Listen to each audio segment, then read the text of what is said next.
You know how it is. You want to get more done, feel like you're actually moving forward, but somehow the day just slips away. Oh, definitely. We all feel that pressure, I think. Absolutely. So today, we're really going to laser focus on cracking that code.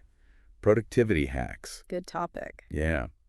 You shared a really interesting discussion from Mike and Emma on the EDP English Dialogue Podcast YouTube channel with us, and we've really dug deep into their conversation. They had some good points. They did. We pulled out what we think is the most valuable, immediately usable stuff.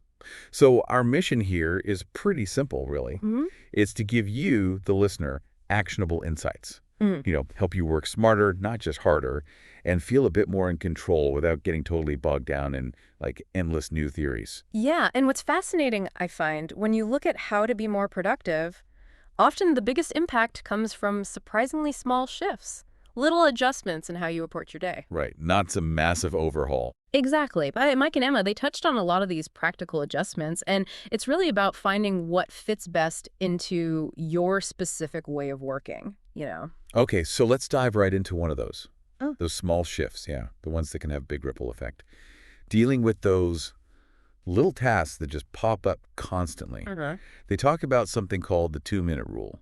What's the core idea there? Okay, so the 2-minute rule, it's pretty straightforward, actually. The basic idea is if a task pops into your head or lands on your desk and you figure it'll take less than 2 minutes to complete, Just do it right then. just do it immediately. Yeah. Yeah, Mike had some great, really relatable examples from their chat, like answering that super quick email or filing one document that's lying around or rinsing out the coffee cup. Exactly, that coffee cup that's just sitting there judging you. Holy. And doing this, it combats something psychologists call the Zeigarnik effect. It's like our brain's tendency to keep reminding us about unfinished stuff. Okay. Yeah. So taking it off stops the nagging. Precisely. It frees up that mental space, reduces that background hum of undone tasks, so you can focus better on the bigger projects. That makes total sense. It's like those tiny things create this sort of mental drag, even subconsciously. Yeah, they add up. So just knocking them out clears the decks. Okay. So once those little 2-minute things are handled, how do we get a better handle on the bigger chunks of time? They mentioned time blocking.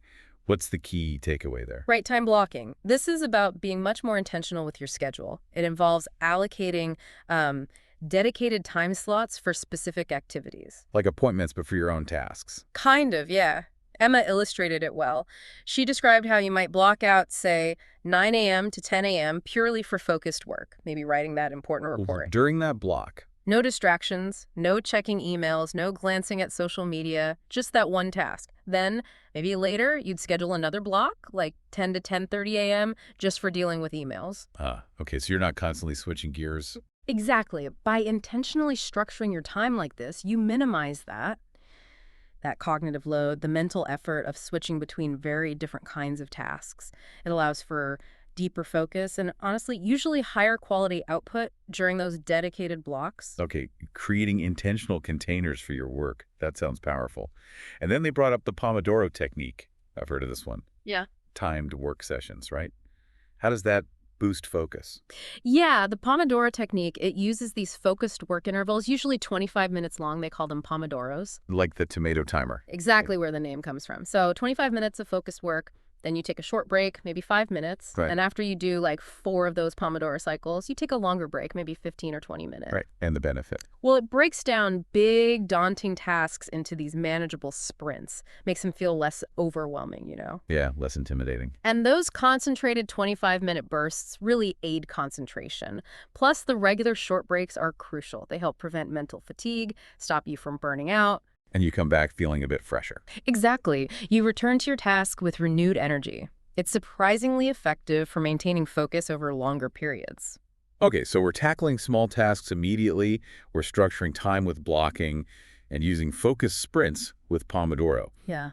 But how do we make sure we're actually working on the right things? Yes. Prioritization. Crucial. Mike and Emma definitely talked about this, setting clear goals. What stood out to you from that part of their discussion?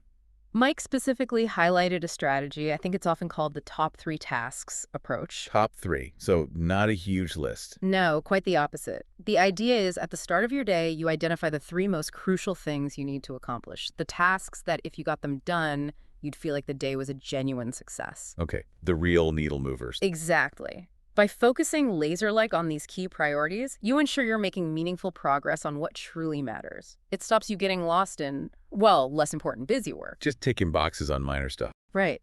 And this focused approach, they found, can significantly reduce stress and gives you a much greater sense of accomplishment at the end of the day. That's a great way to cut through the noise of a potentially endless to-do list. Okay, now let's talk about the enemy. Distractions in Right. today's world. Constant battle, right? Oh, absolutely. Huge productivity killer. What practical advice did Mike and Emma offer that we can actually use to minimize those? Well, they really emphasize the huge impact of technology as a distractor. It's obvious, but Yep. those constant notifications, the lure of email, social media, it's relentless. Tell me about it. So some really practical solutions they suggested, things you can do right now, include setting your phone to do not disturb during those focused work blocks we talked about, Simple but effective. and maybe using website blockers. There are apps and browser extensions that literally prevent you from accessing distracting websites during specific times. Taking temptation off the table. Exactly. By actively removing these easy escape routes, you create a much clearer mental space. It allows for that sustained concentration we're all aiming for and just leads to greater efficiency. It's like we have to actively build walls to protect our focus time. It's interesting.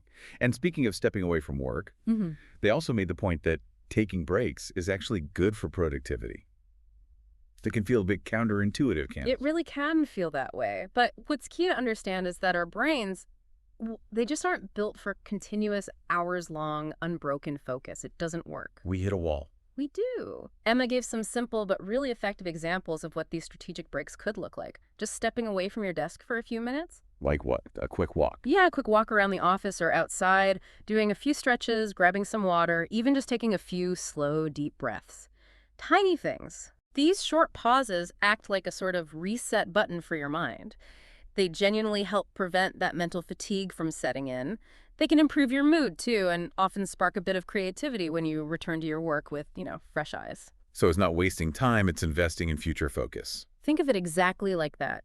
It's a way to sustain a higher level of productivity throughout the entire day instead of just crashing in the afternoon. So those little breaks are actually fuel. Got it. Okay, shifting gears slightly. Our physical workspace.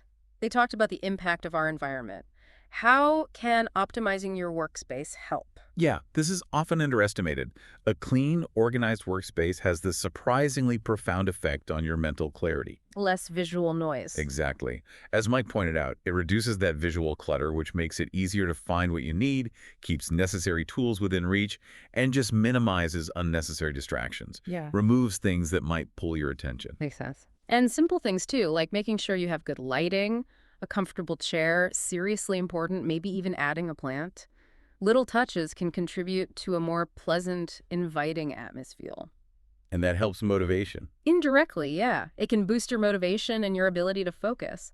Basically, when your physical space feels supportive and functional, you spend less time feeling frustrated or hunting for things, and that frees up valuable mental energy for the actual work. Create a physical space that supports your mental space. Mhm. I like that. Okay, this next technique sounds really efficient. Task batching. Grouping similar tasks. How does that help productivity? Task batching is all about efficiency, yeah. Yeah.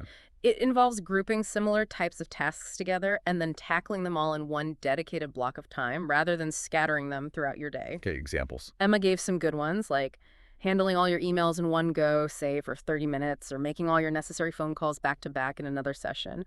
Or maybe dedicating an hour just for brainstorming or planning activities. Right, keeping the mindset consistent. That's the core benefit. When you perform similar tasks consecutively, you stay in the same mental mode. It significantly reduces the cognitive effort, that mental cost of constantly switching between different types of work, like going from analytical thinking to creative thinking and back again. Yeah, that gear shifting takes energy. It really does. So bashing can lead to noticeable gains in both speed and overall efficiency, less wasted transition time. Makes a lot of sense. Now, this next point, I suspect that many of us find this one challenging. The importance of saying no.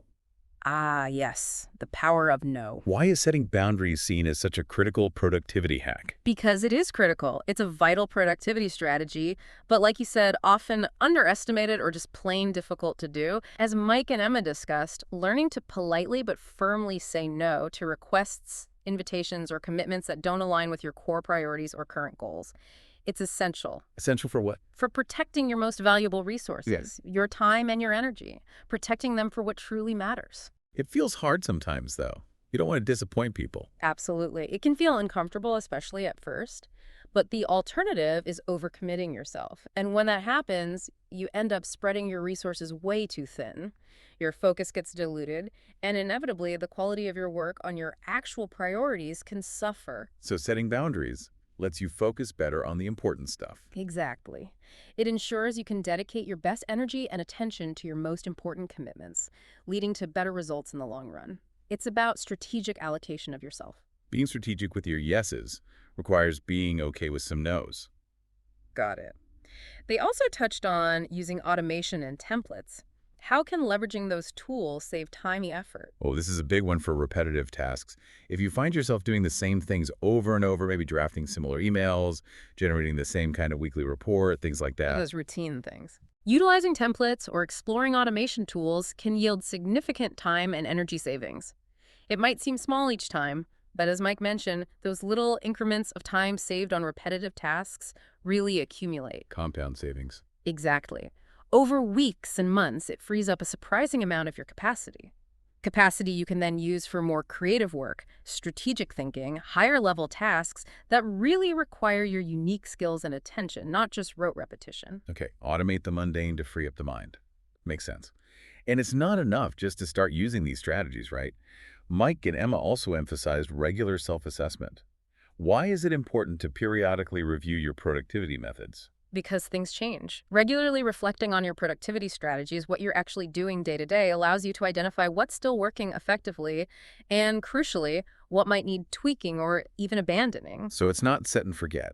Definitely not. As your job changes, your responsibilities shift, even just your life circumstances evolve. Your approach to productivity probably needs to adapt too. What worked last year might not be the best fit now. True. So periodically reviewing your methods, maybe asking yourself, are these techniques still serving me well? Are there new tools I should consider?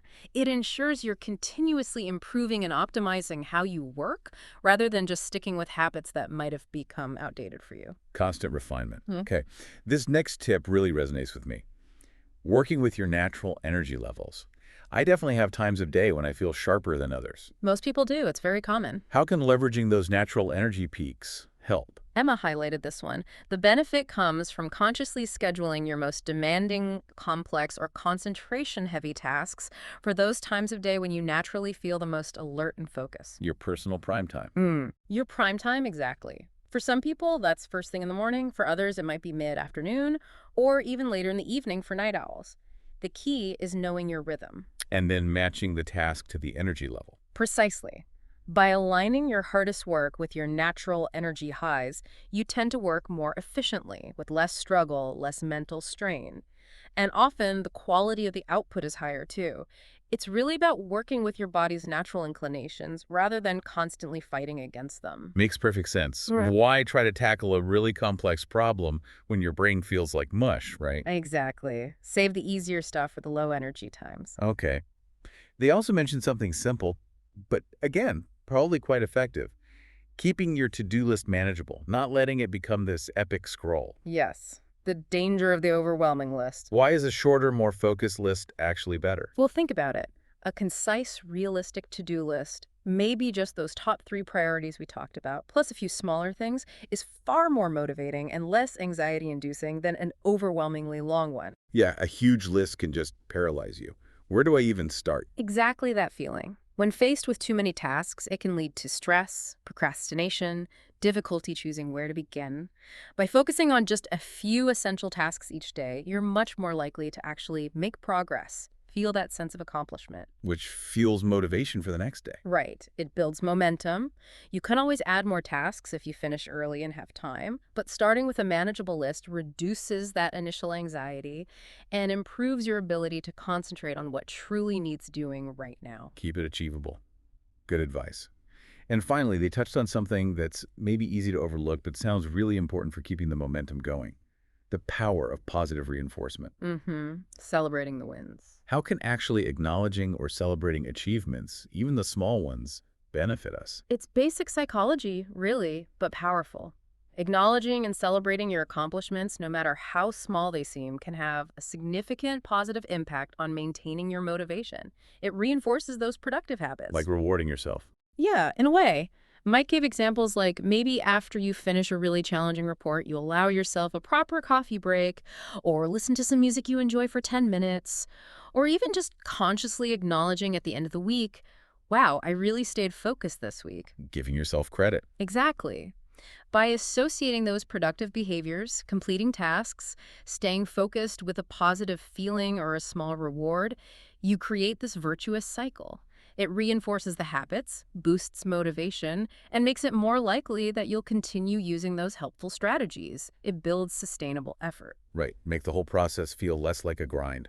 Okay, wow. So it really sounds like boosting productivity isn't about finding that one magic bullet, is it? It's more about building this personalized toolkit. That's a great way to put it, a toolkit of smart, practical strategies. We've covered a lot of ground from Mike and Emma's discussion today. Everything from that 2-minute rule for small tasks, time blocking for structure, The Pomodoro Technique for focus sprints. focus goal setting with the top 3, minimizing those tech distractions, Taking strategic breaks, optimizing your workspace. task batching for efficiency, the importance of saying no and setting boundaries, Leveraging automation and templates, doing regular self-reviews. right, aligning tasks with your natural energy, keeping that to-do list manageable. And finally, celebrating your wins with positive reinforcement.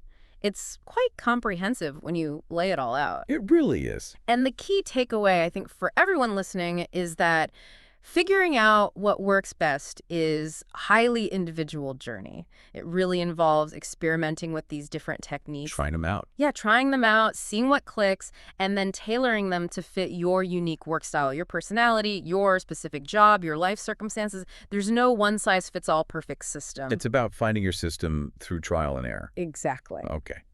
So as we wrap up this deep dive, here's something for you, our listener, to maybe mull over. Now that you've explored all these different productivity strategies with us, what's one small change, just one that you think you could realistically implement, maybe even starting today, to begin working a bit smarter, not just harder? And then thinking bigger, what larger goal could this increased productivity over time ultimately help you achieve in the long run?